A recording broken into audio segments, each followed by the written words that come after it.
नमस्कार दोस्तों, मैं हूं प्रकाश और आप देख रहे हैं मिशन अब्रॉड। दोस्तों, मिशन अब्रॉड में मैं आज आपसे बात करने जा रहा हूं कि अगर आप कनाडा में एज ए स्टूडेंट रह रहे हैं तो फिर आपको क्या मिस्टेक्स नहीं करनी चाहिए, the mistakes you need to avoid. Okay, तो चलिए शुरू करते हैं। शुरू करने से पहले सारे व्यूअर्स से रिक्वेस्ट करूंगा कि चैनल को सब्सक्राइब करना ना भूलें। ओके, तो सबसे पहली बात मैं आप लोगों से बोलना चाहूँगा जो भी कनाडा में एज ए स्टूडेंट जाना चाहते हैं या फिर एज ए स्टूडेंट वहाँ पर स्टडी कर रहे हैं। तो फिर मैं सबसे पहले बोलना चाहूँगा उन लोगों के लिए जो कनाडा एज ए स्टूडेंट जाना चाहते हैं या फिर कनाडा में एज ए स्टूडेंट रह रहे हैं, तो उन लोगों को क्या क्या मिस्टेक्स नहीं करनी चाहिए। पहली मिस्टेक है, अगर आप बहुत सारे क्रेडिट कार्ड्स ले लेते हैं, ठीक है। अब हम में एक फ़ैशन आ गया है, सभी लोगों में एक फ़ैशन आ गया है कि क्रेडिट कार्ड होना चाहिए, ठीक है। इवन इंडिया में आप कहीं पर भी रहें तो आपको ये लगता है कि यार क्रेडिट कार्ड एक फ़ैशन है, लेकिन इसके पीछे का सीक्रेट आपको नहीं पता है। क्रेडिट कार्ड मिलना बहुत इजी है, लेकिन उसकी जो EMI होती हैं, उसकी जो पेमेंट्स होती हैं, वो उसको आपको प्रॉपरली देना पड़ता है। अगर आप उसको प्रॉपरली पेमेंट नहीं करेंगे तो फिर आपको इसका फ़ाइन और एक्स्ट्रा चार्जेस देने पड़ते हैं। तो फिर अगर आप एज ए स्टूडेंट वहाँ पे हैं तो फिर आपको बहुत सारे क्रेडिट कार्ड्स की ज़रूरत नहीं पड़नी चाहिए।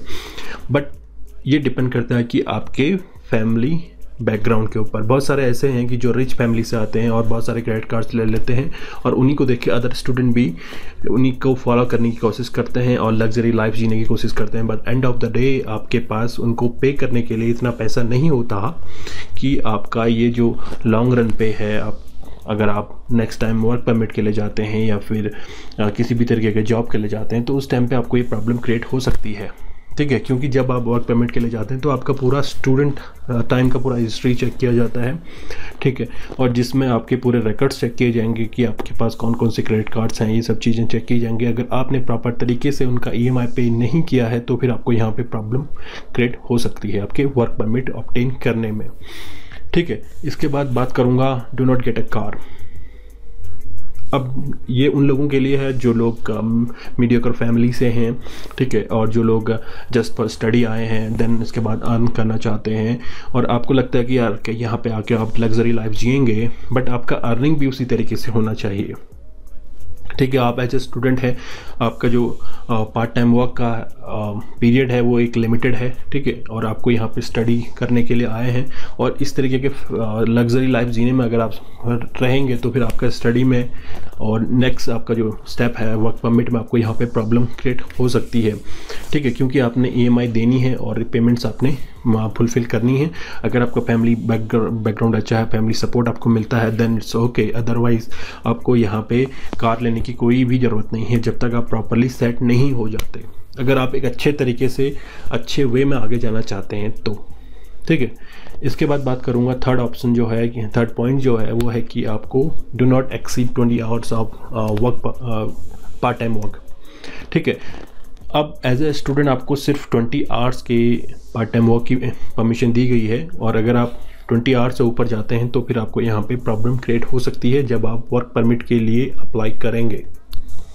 अब ऐसा मैं क्यों बोल रहा हूँ, जब आप वर्क परमिट के लिए अप्लाई करेंगे तो उस केस में क्या हो सकता है कि आपकी पूरी हिस्ट्री चेक की जाएगी, आपके पार्ट टाइम जॉब की हिस्ट्री चेक की जाएगी। बट यहाँ पे एज अ इंडियन मैं आपको बोल रहा हूँ कि हम लोगों में क्या होता है कि यार थोड़ा सा पैसा और कमा लें, या फिर चलो चाचा की दुकान है या फिर किसी अंकल की शॉप में काम कर रहे हैं या फिर अंकल की फैक्ट्री में काम कर रहे हैं तो हमको इस बात का वो नहीं मिलेगा, रिकॉर्ड नहीं हो पाएगा उनको। अगर आपने इस तरीके से कम्युनिकेशन बनाया हुआ है कि रिकॉर्ड ना मिले, देन इट्स ओके। अदरवाइज़ अगर किसी भी एजेंसी को पता चल गया, रेवेन्यू एजेंसी को या फिर जो लोकल पुलिस को पता चल गया कि आप इस तरीके से इलीगल वर्क कर रहे हैं एज ए स्टूडेंट, तो आपको यहाँ पे प्रॉब्लम क्रिएट हो सकती है। आपको स्टडी के बाद डिपोर्ट कर दिया जाएगा या फिर ऑन द स्पॉट आपको डिपोर्ट किया जा सकता है, ठीक है। ये कैनेडियन स्टडी वीज़ा के लॉज में प्रॉपर्ली लिखा गया है, आप इसको भी चेक कर सकते हैं ऑनलाइन, आपको इसकी पूरी डिटेल मिल जाएगी।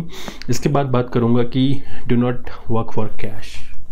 कैश का मतलब ये है कि आप जो भी पेमेंट लें उसका प्रॉपर एक अपने अकाउंट में उसका ट्रांजैक्शन होनी चाहिए, ठीक है। अब ट्रांजैक्शन क्या शो करती है कि जो आपकी ट्रांजैक्शन है प्रॉपरली आपका 20 आवर का जो पेमेंट आपको मिल रहा है उसकी जो स्टेटमेंट अपने वर्क परमिट के टाइम पे शो करनी पड़ती है, ठीक है।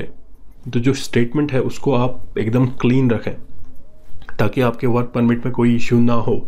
ध्यान रखें इस बात का कि आपका जो पेमेंट है, आपको जो पेमेंट मिल रही है, आपकी जो वेज मिल रही है, उसको आप किसी न किसी एक ऐसे अकाउंट में डालें जिसका आप स्टेटमेंट प्रॉपरली शो कर सकते हैं, ठीक है, ताकि आपको वर्क परमिट मिलने में कोई प्रॉब्लम ना हो, ठीक है। तो ये सब चीज़ें मैंने आप लोगों को बतानी थी। एज ए स्टूडेंट अगर आप कनाडा आने की सोच रहे हैं या फिर एज ए स्टूडेंट आप कनाडा में हैं, तो फिर ये सब चीज़ें आपके माइंड में होनी चाहिए ताकि आपको कोई प्रॉब्लम क्रिएट ना हो आपके साथ, ठीक है। और आपका वर्क परमिट आपको मिल जाए, then once you get a work permit you can work wherever you want to work, ठीक है।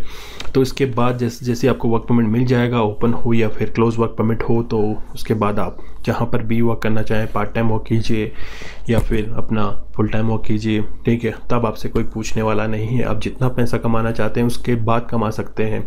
इस बात का ध्यान रखें कि आप स्टडी वीज़ा पे आए हैं, बहुत सारा पैसा इन्वेस्ट करके आप आते हैं और उसके बाद छोटी छोटी गलतियों पे अगर आपको यहाँ पे प्रॉब्लम क्रिएट होती है तो फिर ये एक बहुत गंभीर बात है और इसमें आपको प्रॉब्लम से निकलने की पूरी कोशिश करनी चाहिए ताकि आप लोग किसी प्रॉब्लम में ना पड़े, आपका वर्क परमिट आपको मिल जाए। तो उम्मीद करता हूँ दोस्तों आपको ये चीज़ें समझ में आ गई। फिर भी कोई डाउट है तो आप मुझे कमेंट ज़रूर करें।